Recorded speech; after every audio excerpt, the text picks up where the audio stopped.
ironic. You guys don't have to stand back there. Just stay snap. It's better.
You guys been talking to people over here.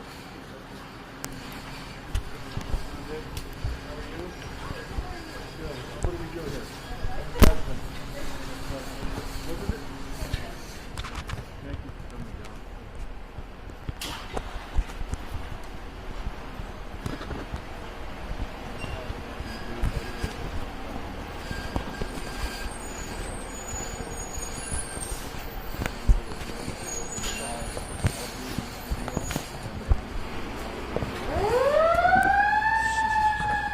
Busy place. Yeah.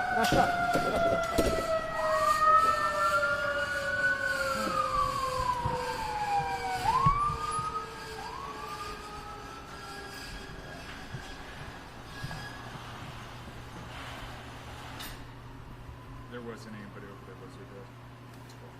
Outside? No, I didn't see anybody.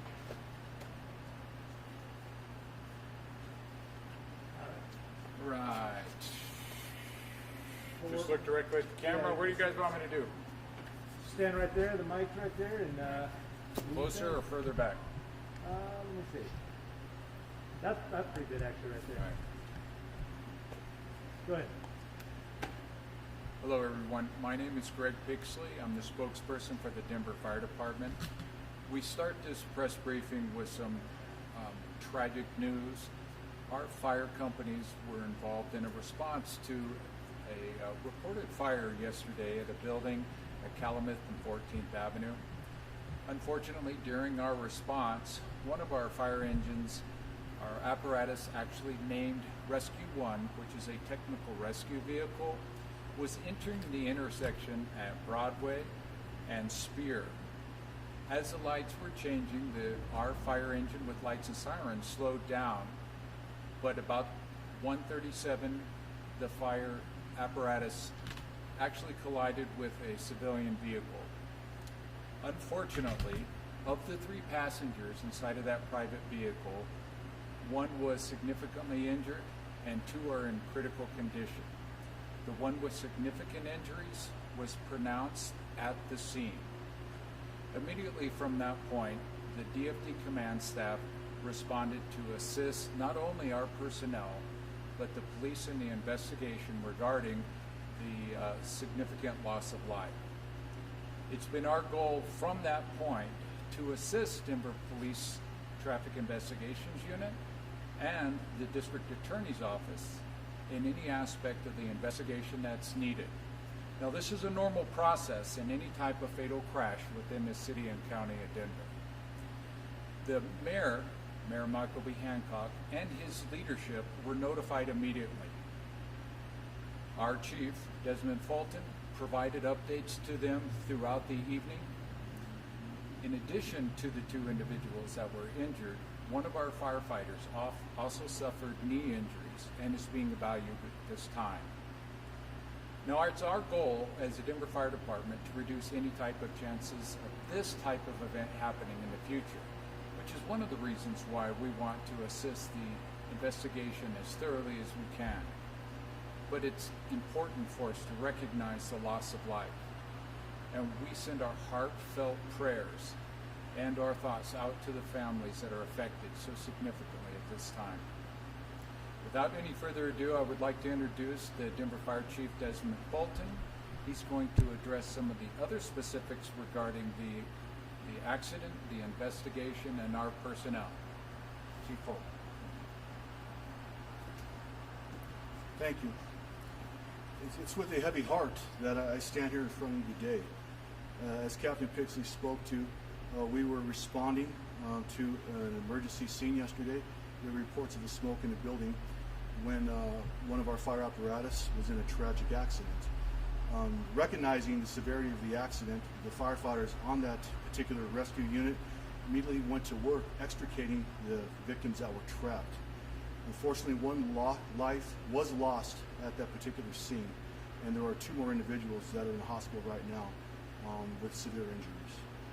My heartfelt condolences and sincere prayers and thoughts go out to those affected, the families, the friends, and the loved ones who lost someone near and dear to them yesterday, as well as the other individuals and all of the other lives that are affected because of this tragedy. As Denver firefighters, we too often see tragic events such as this, and they take not only an emotional toll, but a psychological toll. So my thoughts and prayers are also with the Denver firefighters that are involved. Together, as a family, we will get through this tragic event. Again, I would like to extend my deepest heartfelt condolences to all that this has affected, and want to let you know that we are cooperating fully with the Denver Police Department to find whatever comes at the end of this investigation. I want to extend my thanks to the Denver Police Department and the Denver Health Paramedics for assisting us at such a tragic scene and event yesterday as well. Thank you.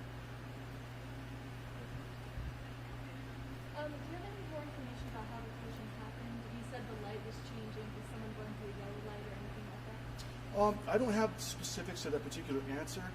Just like on any emergency response, we have opticoms at some intersections, and DPD is looking into the working ability of the opticoms at this particular incident. But nonetheless, we do have steps that we take, precautions. We clear intersections, but then again, things like this tragically happen. And unfortunately, I don't have the answers that I'd like to have at this particular moment, but I'm sure as the investigation progresses, we will get some more specifics. Is there any identifying information about the victims, their ages, or genders? Right now, there is no identifying evidence that I have. Again, just what I'd like to reiterate is a life was lost. And to me, the focus right now is with the friends and family and loved ones and helping them get through these difficult times. It doesn't make it any easier losing someone's life in such a tragic way. But I just want them to know that we are here with them as well, and whatever questions that we can answer for them, and however we can be there for them during these tragic times, I extend a gesture to you, and again, my thoughts and prayers with you at this time. Chief, how does it work when a firefighter is in an accident? Because you guys are often the first responders, the helpers. So when your firefighters in an accident, do they help right away, or do they have to stay put and wait for help themselves? Anytime we're involved in an accident, fortunately this is not very common.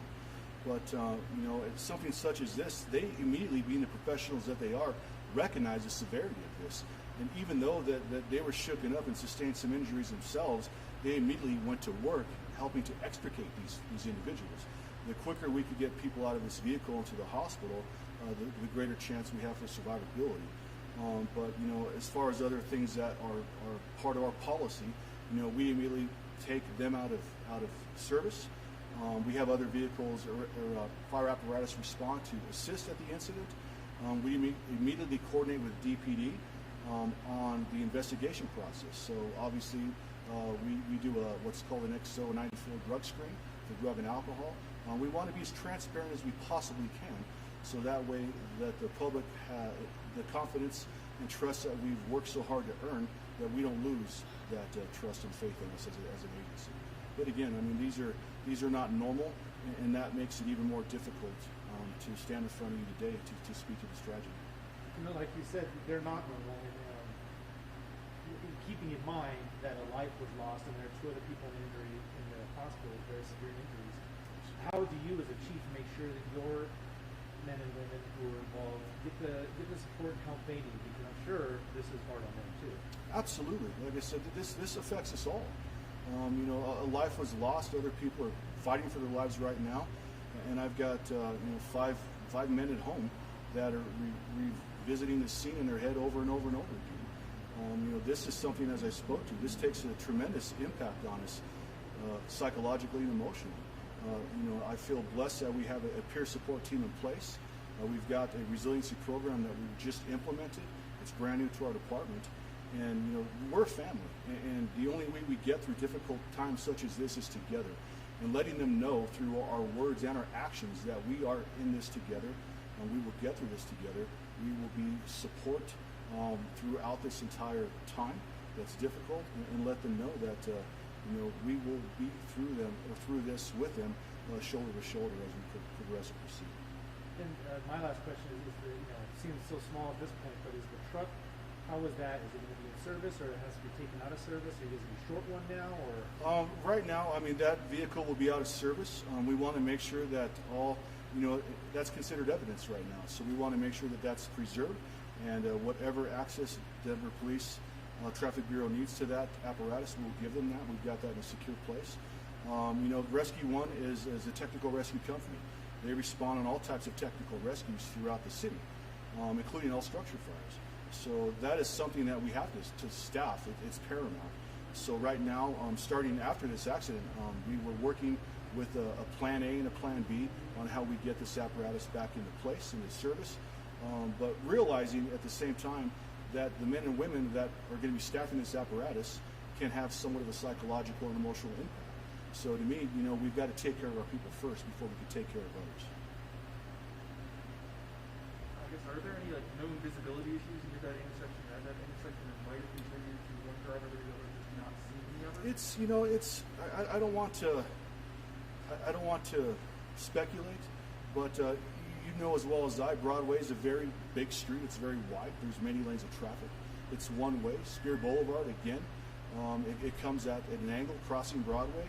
That again is one way, and it's very wide. You know, there's a lot going on at that given time. We've all been there when we have emergency lights and sirens behind us or next to us or in front of us. And unfortunately, not everyone reacts the same way. And right now, I do not want to speculate, but, you know, again, a life was lost, and that's tragic, and that's what I want to focus on, is letting the friends and family and loved ones know that we recognize this and we have heartfelt sympathies, and we're empathetic to what they're going through. And, you know, I don't know what else to say except for my heart hurts right now.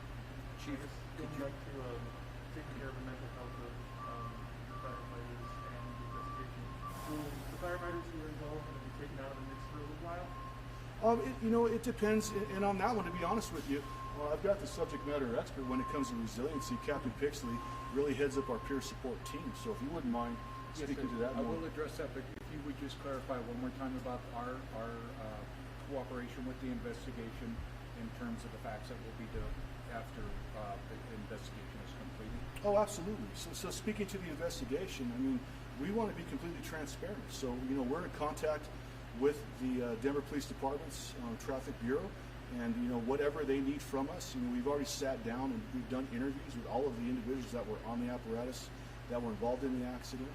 Like I said, we're follow any and all executive orders, and we just want to make sure that, you know, no matter what comes to light at the end of this tragedy, that number one, we learn from it, and number two, that we do what we can to implement measures that this doesn't happen again. Did you want to answer the question on resilience? Thank you, Chief. It's important for us to recognize not only is the emotional significance of the loss of life important for those that were affected, the citizens involved in the car and their family members, but also our firefighters. The Denver Fire Department and the firefighters across the United States and Canada are all focused on saving lives. So when a significant event like this happens, it's important for us to recognize the effects that might have on our firefighters. Chief Fulton has been instrumental in ensuring that our firefighters have the resources and the capable support that our firefighters need anytime that we have an event but specifically when we have a significant event that we experienced yesterday. It's important for firefighters not only to take care of their physical well-being, but it's elderly important for them to take care of their psychological and their behavioral health well-being. And it's important for us as Denver firefighters to ensure that those resources are available. The effects of, as the chief had mentioned, for our firefighters is extreme. The chief will be evaluating our firefighters to determine when they're ready to go back to work.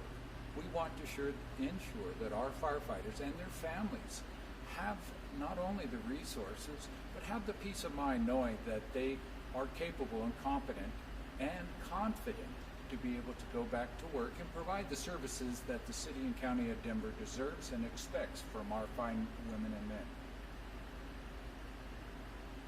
Well, we thank you very much for the opportunity to speak to you all. And should you have any comments or questions, you can certainly reach out to me. And we appreciate you taking your Sunday afternoon to speak with us. Thank you. Thank you for your time. Thank you.